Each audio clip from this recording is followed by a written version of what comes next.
In today's video, I'm going to teach you how to create a new sales order in your sales management system. This process is fundamental for tracking your sales activity, managing inventory, and ensuring that your customer transactions are processed smoothly.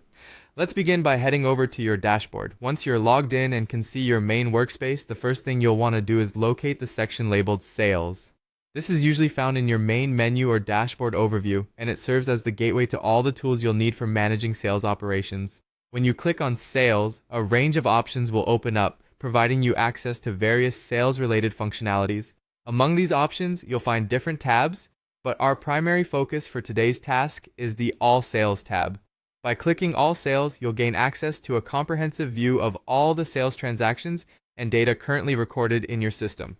Take a moment to familiarize yourself with this setting. From here, you'll want to navigate towards the Sales Orders tab. This specific area is dedicated to handling individual customer sales orders, allowing you to not only view existing ones, but also to initiate the creation of new orders.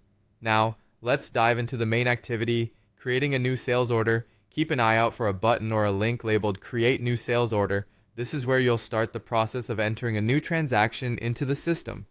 Upon clicking it, a new form or window will emerge ready for you to input the necessary details of the sale. Start by entering the customer's details, including all requisite personal and shipping information. Accuracy here is key as it ensures the order is processed correctly, reaching the right customer at the correct address. After you've filled in the customer's details, proceed to specify the products or services being purchased. You may need to search through your catalog to add items to the order form, ensuring that you take note of the product specifications, quantities, and any special instructions like gift wrapping or specific delivery requirements. Next up is the pricing information. This is a critical step where you'll confirm the price for each item, factoring in any active discounts or promotions. Pricing precision is vital to prevent any discrepancies, ensuring smooth sales reporting and maintaining high customer satisfaction. You might also encounter options to apply specific terms or conditions related to delivery dates or payment terms. Review these options carefully to ensure they are in alignment with both the customer's expectations and your company's policies.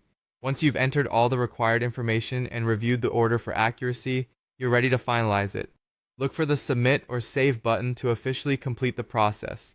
This action will register the sales order into your system, priming it for subsequent processing and fulfillment. And that concludes the process of creating a new sales order. Always double check your entries for accuracy, which plays a crucial role in maintaining high levels of customer satisfaction and operational efficiency. Thank you for watching, and I hope this guide has been helpful in navigating the sales order creation process.